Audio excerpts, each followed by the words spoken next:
Media Malaysia mengungkapkan FIFA Matchday, Timnas Malaysia diminta sadar diri, jangan asal pilih lawan berperingkat tinggi. Malaysia ini sangat pilih-pilih lawan sekali ya guys. Dia mau pilih lawan peringkat yang sangat tinggi. Mereka lupa diri ya guys, padahal mereka peringkatnya 130-an ya guys. Dan mereka diundang Indonesia masih bimbang, belum tahu dan belum ada kepastian ya guys. Kemarin udah di-calling sama Ketua PSSI Pak Erick Thohir, tapi FAM belum ada jawaban sampai sekarang. Ini pilih lawan yang kuat atau pilih lawan yang lemah-lemah aja ya guys. Kemarin di kualifikasi Piala Asia mereka menang 2-0 melawan Nepal, cuma 2-0. Tapi rakyat Malaysia sangat gembira seolah-olah mereka bisa juara dunia ya. Kita juga mengundang Malaysia karena udah lama kangen sama Malaysia ya. Bulan September juga kita isi dengan FIFA Matchday. Makanya kita mengundang Lebanon, Kuwait karena mungkin lawan-lawan kita juga di round 4 itu banyak negara-negara dari Timur Tengah. Tapi juga kita mengundang Malaysia karena udah lama kangen sama Malaysia ya nggak. Ya kita lihat kalau Malaysianya mau, kalau nggak mau ya nggak apa-apa juga. Malaysia dan Indonesia gabungan 11 terbaik, apa benda ni weh? Kita bukan musuh hari ini. Betul. Kita bersahabat. Kita akan membina satu pasukan daripada timnas Malaysia, timnas Indonesia. Kita bantai Argentina. Betul, boleh diadu, bisa diadu. Sikap Federasi Sepak Bola Malaysia akhir-akhir ini menuai sorotan dan kritik tajam dari berbagai kalangan. Bagaimana tidak? Di tengah euforia kebangkitan timnas Indonesia yang semakin diperhitungkan di level Asia, FAM justru menunjukkan gelagat yang mengundang tanda tanya besar. Mereka ingin memanfaatkan pemain-pemain terbaik Indonesia untuk proyek kolaborasi melawan tim-tim kuat dunia. Namun secara mencolok, menolak untuk berhadapan langsung melawan timnas Indonesia sendiri. Ini bukan sekadar penolakan biasa. Ini adalah bentuk keengganan yang sangat kentara, bahkan bisa dibaca sebagai ketakutan. Ketakutan akan kekalahan telak, kekhawatiran akan dipermalukan di depan dunia. Dan lebih dari itu, rasa malu yang mereka bayangkan akan tercatat dan dikenang sepanjang zaman. Bagaimana bisa sebuah federasi sepak bola nasional ingin mengambil manfaat dari kekuatan negara tetangga, tapi tidak punya nyali untuk menguji timnya sendiri melawan kekuatan yang sama? Bukankah ini justru mencerminkan mentalitas inferior yang sangat kontraproduktif dengan semangat sportivitas? Tidak adanya respons terhadap surat resmi undangan laga uji coba dari PSSI menjadi bukti konkret dari ketidaksiapan mereka. Malaysia tidak menolak secara terang-terangan, namun juga tidak memberi konfirmasi. Mereka memilih diam, sebuah sikap pasif-agresif yang justru mempertegas posisi mereka. Ingin untung dari kekuatan Indonesia, tapi enggan menanggung risiko berduel langsung. FAM tampaknya lebih nyaman membayangkan kerjasama strategis yang aman, seperti menggabungkan pemain Indonesia untuk pertandingan internasional bergengsi, daripada mengambil risiko mempermalukan diri dengan hasil mencolok dalam laga persahabatan. Padahal, justru disitulah nilai sejati dari olahraga. Keberanian untuk bertanding, menang atau kalah. Jika Federasi Sepak Bola takut kalah, bahkan dalam pertandingan uji coba, lalu di mana letak kehormatan kompetisi? Di mana nyali mereka sebagai representasi dari semangat bangsa? Malaysia dan Indonesia gabungan 11 terbaik, apa benda ni weh? Kita bukan musuh hari ini. Betul. Kita bersahabat. Kita akan membina satu pasukan daripada timnas Malaysia, timnas Indonesia. Kita bantai Argentina. Betul, boleh diadu, bisa diadu. Formasi yang kita akan gunakan, Indonesia biasa main 3-4-3. tapi untuk diskusi ini guys, kita akan menggunakan formasi 4-3-3. Goalkeeper We have the best goalkeepers in Southeast Asia. Martin Pass. Okay. Seterusnya, kombinasi back tengah J. Izzez dan juga Rizky Ridho. Yes, our captain. Kalau boleh tu, kamu bagi kepada kita lah J. Izzez. Sama tangan. Back sayap kanan. Back untuk saya Dion Cruz. Tapi saya masih merasa Kevin Dix. Ya oke, gimana kalau kita banyak para fans? Macam mana? Dion Cruz atau Kevin Dix? Oke, komen guys, komen. Seterusnya, Left back. Come on. Yes, Calvin Verdong. Kita sebut dia di Indonesia El Consistent. Ini gelandang. Ini yang saya rasa akan menjadi kontroversi. Ya, oke. Jadi kalau misalkan di squad seperti ini kita butuh satu pemain yang memang we can say sebagai breaker. Ya, di defensive. Destroyer. Yes, destroyer. Saya akan menyarankan dua nama, sama ada Samir Kuti atau Nuane. Saya juga ingin masukkan Joey Pelupesi sebetulnya.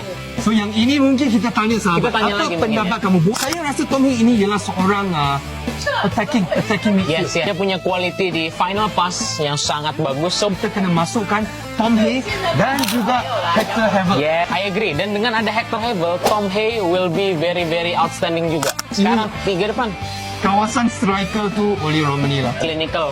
Oli Romani. Bukan ini. Ini Oli Romani. very clinical. Right wing. Right wing. Nah, Arif Aiman, wonderkid. Saya juga melihat Arif Aiman adalah pemain yang sangat quality. Ya, saya harap Arif Aiman bisa bermain juga di luar Malaysia ya.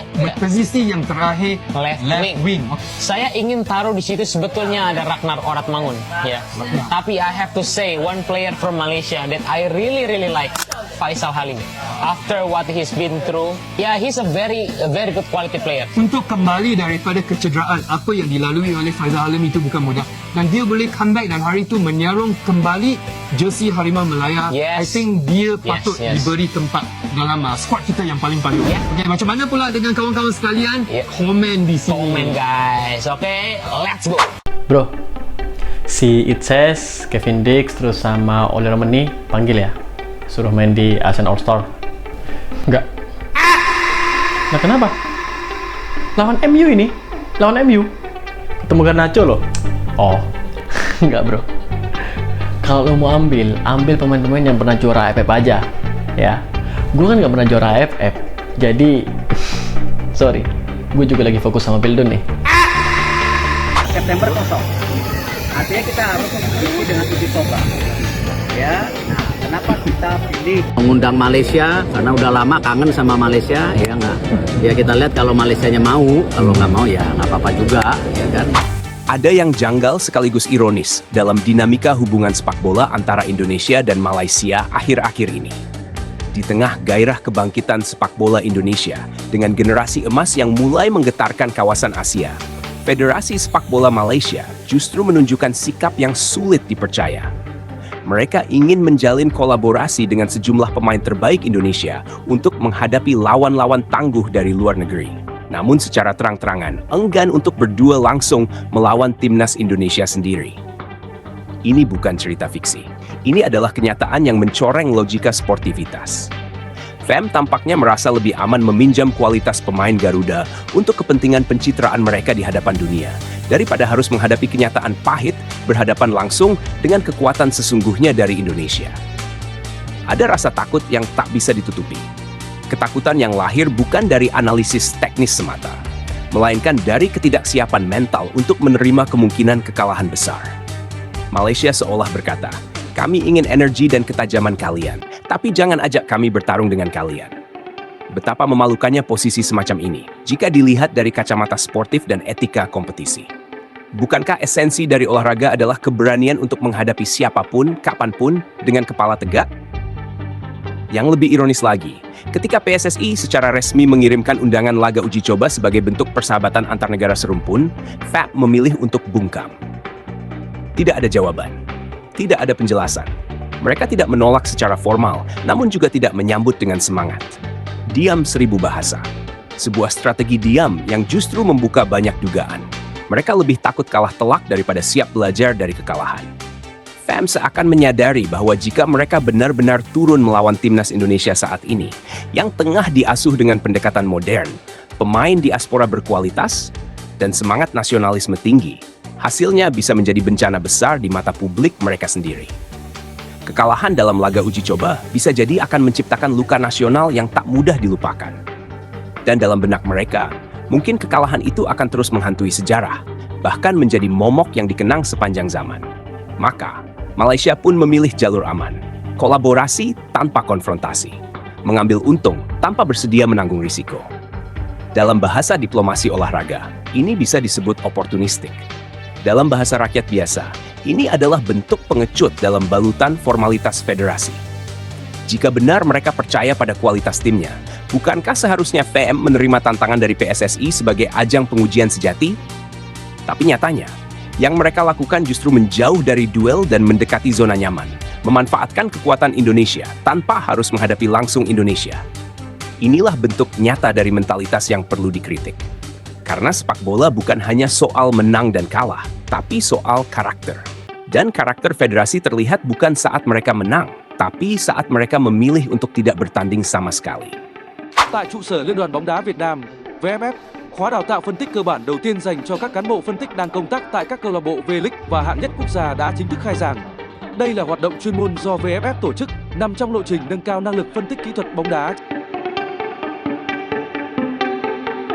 Setelah terjadinya kekacauan manajemen di laga ASEAN All-Star kontra Manchester United, pihak Vietnam pun mulai menyadari, jika laga melawan klub raksasa Inggris tersebut hanyalah karena mengejar komersialitas. Komersil yang dimaksud media Vietnam yaitu mengacu pada FAM dan AFF ingin kembali mengangkat pamor sepak bola Malaysia di ajang internasional. Selain bertujuan untuk mencari nama, FAM dan AFF sejatinya murni mencari keuntungan finansial, tanpa mengutamakan nilai dari pertandingan itu sendiri. Seperti yang sudah kita ketahui, di era saat ini, dari 4 negara kuat ASEAN, seperti Indonesia, Vietnam, Thailand dan Malaysia, dan untuk saat ini, Malaysia menjadi negara yang paling tertinggal dari para pesaingnya di ASEAN, dan kini, Indonesia sudah menjadi salah satu tim kuat di level Asia secara global, dan menuju persaingan dunia. Perlu diketahui, market value skuad Timnas Indonesia, kini sudah berada di atas Australia. Hanya saja, Timnas Indonesia baru dilahirkan dan baru terbentuk, untuk mencapai level tertinggi seperti yang diharapkan. Perlu waktu untuk adaptasi, hingga mencapai chemistry yang padu antar pemain satu sama lain. Bisa dibayangkan, jika skuad Timnas Indonesia sudah berjalan selama 5 tahun ke depan, level permainan Indonesia terpaut jauh dari semua negara di ASEAN. Dengan bukti, satu pemain Indonesia, nilai pasarnya bisa sampai melebihi satu skuad utuh di ASEAN. Bahkan, level Indonesia sudah jauh meninggalkan kompetisi di ASEAN. Bagaimana tidak, di mana seluruh negara ASEAN sedang berjuang saling tikam untuk merebutkan satu tiket ke Piala Asia. Namun, hanya Indonesia satu-satunya negara ASEAN yang semakin dekat dengan Piala Dunia.